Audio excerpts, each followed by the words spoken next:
Hey guys, Jay here again. We have a FJ Cruiser and a Kenwood Henig.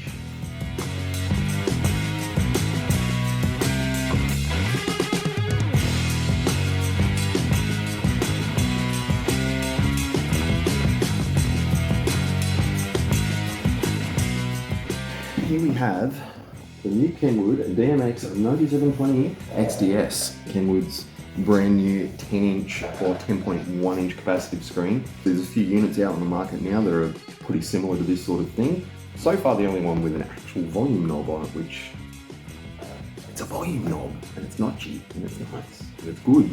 We have Sam Marrets FJ Cruiser here, and this has got a pretty serious bit of system going in here, as you'll see. But this is a pretty serious car. Audio system consists of, obviously, now a 9720. We've also got a Helix DSP Ultra. There's 3 C-Series Helix amps in there, 2 C4s and a C1 to run a Claris 12-inch sub, which is in a custom box in the rear. So there's a lot of stuff.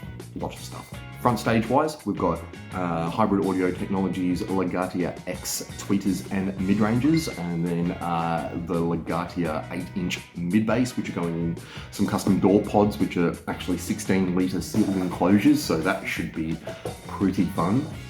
But apart from that, we'll get this thing out of the box, show you what it looks like, show you the ins and outs of the screen and the main unit itself, and then I guess better start putting it in. Here's our main unit. Obviously they're a double DIN audio. At the back of him, obviously our main port. Now, an extra little thing I've added here, and you can see on this, we've got a data link port. The iData Link Maestros, which has been a big thing in the US for a lot of the cars over there, that's now starting to be integrated for Australian cars. And so what that means is that's actually going to plug into the OBD port of the car and actually give you car information. Now, it is an external module. They haven't been released as of yet, but they are, as far as I know, very close to coming into action. So that is going to be really cool to get some, car information and OBD statistics and stuff up on our big 10-inch screen. So apart from that, HDMI port, which is nice, AV inputs and outputs, RCA outputs, we've got some decent DACs in these. The only other thing, which is a bit of a cool bonus, is there is actually 4 camera inputs here. So we can run up to 4 cameras off the unit straight in, which is very handy. And the other thing, which is an interesting one, we've gone back to 1 USB port. Most Kenwoods, even the current 9020 unit, that still runs 2 USB ports, and this one has now gone back to 1. Normally, the reason for the dual USB was actually so you could run iPhone and Android. They had to run through separate USBs, but now has obviously been combined and can all run off the one. But regardless to that, because this is now running complete wireless Android Auto since Android 11 updates on your phone, Android Auto wireless is now a good working thing, and obviously wireless CarPlay is also happening now as well, so that's very cool. So let's get to the main bit that really matters. And if you've got 10 inches, I think that matters. There's a screen.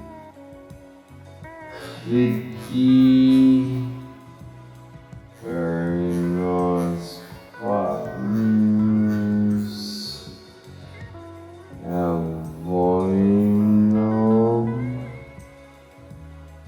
You might not be able to hear that, but hang on. Very notchy, very nice. So, can't wait to actually have a play with that when it's all up and running. As for the rear, so that's kind of cool. It's a bit nice. Ports in here, very similar to other units I've seen. Even with the L1 Halo, the cool car part is actually put it in there. So another little win that we've got in here is the fact that because we already have a 918WS Kenwood in here now, all the wiring that's actually in here now will still stay. So that's actually a big bonus. The only other thing we're really going to need to run is a digital radio antenna. All right. Pull it apart.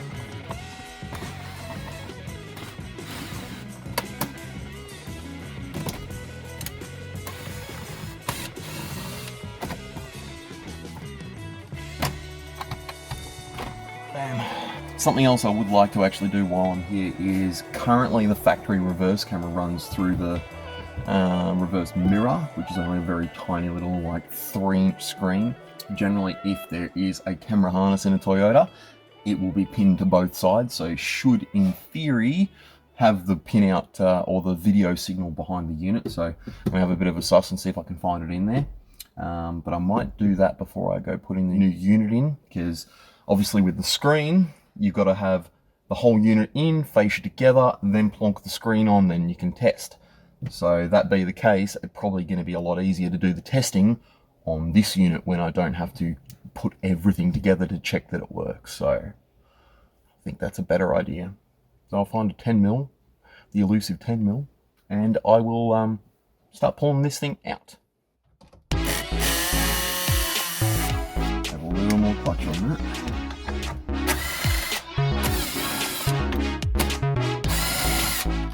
All done? No, it's not done. Just send it. Well, I'm not just going to send it. Mate. But Sunday. Sunday to send it though. Apparently I'm supposed to send it. I've been told.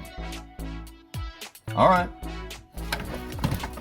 Then, to be honest, I might even change the reverse mirror, rear view mirror. Yeah, fair call. This Yeah. thing's bulky as hell. Yeah, If it's not being used, it's like, It doesn't need to be there, no. just get rid of it. Yeah. Except it does have auto dim, doesn't it? Never noticed at work. I'll be honest. When you said that, I'm like, wait a second. Does it? Look, maybe. Maybe, possibly. Maybe. Don't know. What's it to you? Yeah.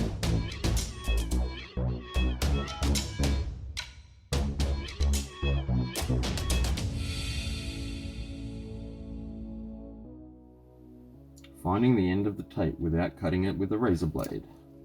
I think that is a skill in itself. Electrical tape's one thing. Finding the end of cloth tape, that's a prick.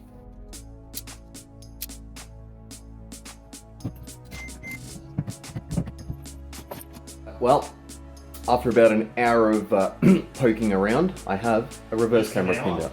Yeah, just an hour. I'm going to say an hour. Yeah.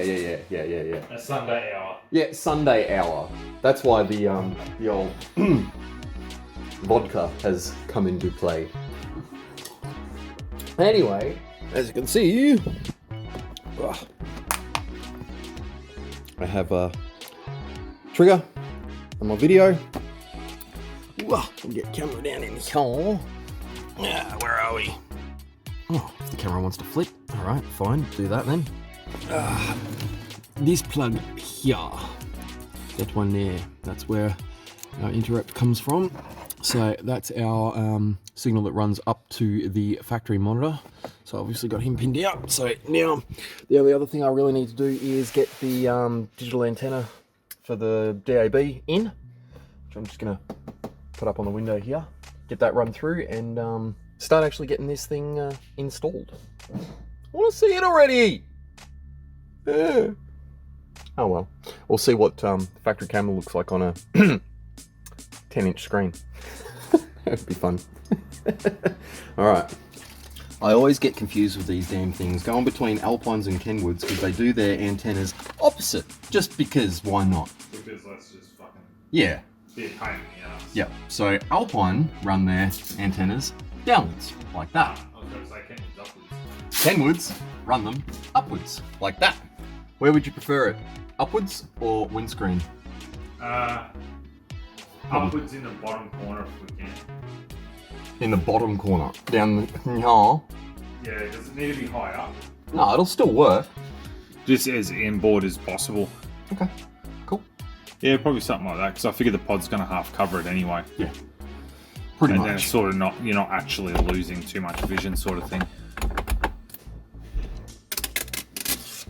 Something that's always intrigued me about digital antennas is that obviously you've got your main mount, which is the receiver part from the antenna. Yep. It's got a ground strap. What's on the back of the ground strap? Double-sided tape. How does a ground work through double-sided tape? It's not Great conductive double-sided tape. Good question. It's a fucking Does it just need a ground reference? Like, does it just need to see a ground something? Yeah. for it to then go, ah. So yes, if anyone actually has an answer for me as to why and what, please tell me, because I don't get it. There it is. Tucked in right in the corner. So that should do the job. So I'll get him run through. I'll get him run through with that. And get this stuff sorted. Something else I like doing with digital antennas. Again, someone else can tell me that I'm doing it wrong, but looping the cable is never good, because if you do an old loop like this, of course, like anything, that's going to create an electromagnetic field, or interference as such anyway. So what I'll always do is, instead of making a coil, I'll take my lead and fold it back on itself. That's about the right length that you need. It's probably a little bit long, but now if I do that, we're not getting that loop going on. Alright, well, we're getting closer. Next step. I'll rip our brackets off this, put it on the new deck, start plugging it in.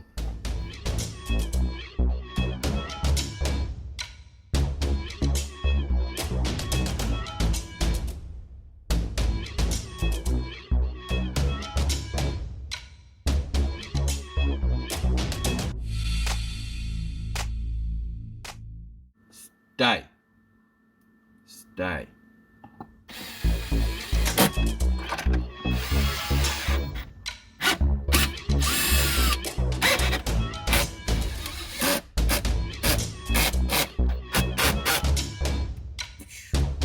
Much better. Alright, well, what I'm going to do now, I'm going to take my Stinger Fisher, lock him on.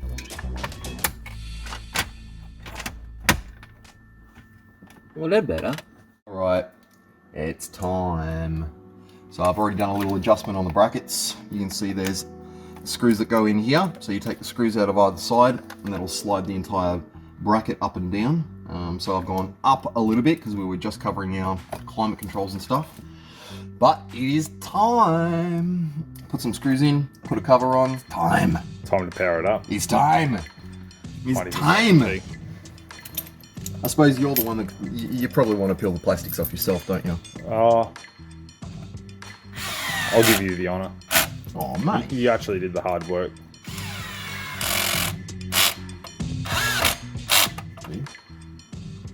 The Loctite. I just figured because it was snap-on. Just Milwaukee, it wouldn't be an issue. What was that thing you said the other day? Snap-on's like Gucci for mechanics. It is. It's Gucci for mechanics. Look how pretty it is. Yep. Alright, now we have a little plastic cover to go on. Actually, a couple of little plastic covers to go on. That's what they were. Yeah, it covers up the brackets, so you can adjust the brackets. So, now I've got a little plastic cover.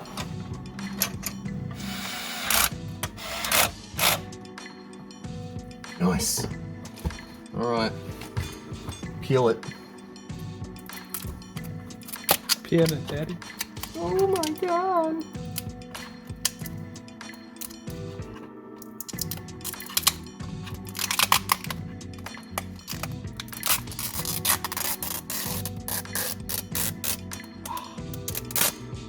It is a pretty unit. I do have to say, it feels like they stepped it up over their normal double dins. It's a level up, that's for sure.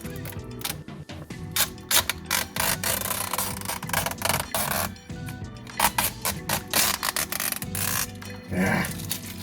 All right. All of those fingerprints. It is very pretty though. All of the fingerprints, every single one of them. So do And I the rest. actually go to power it up now? It's time.